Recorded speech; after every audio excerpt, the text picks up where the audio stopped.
Hi everybody, my name is Max Martinez. I'm an application engineer with Larson Davis, and today I have the pleasure of introducing you to a new feature to our 821 line of sound level meters, back erase.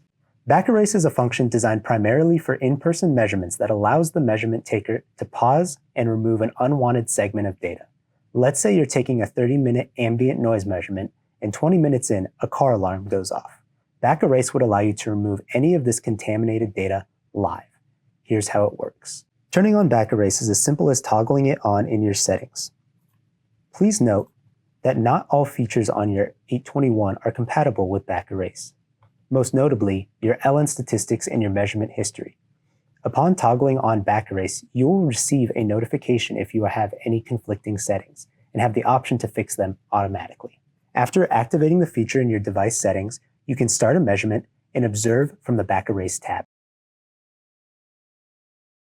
Should any unwanted events be experienced, you can pause the measurement and use the back arrow to highlight unwanted data in increments of 5 seconds up to 15 seconds.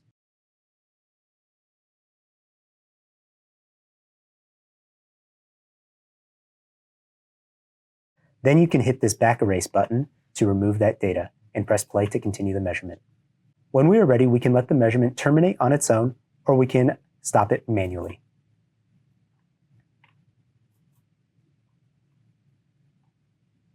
Now that we have a measurement taken, let's hop into our file viewer to see how this data looks.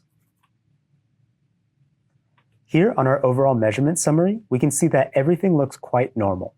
However, it is worth noting that our overall measurement values in this portion of the document, and especially including these, are all reflecting the back erase content. So that contaminated data has been removed and is not included in any of these metrics.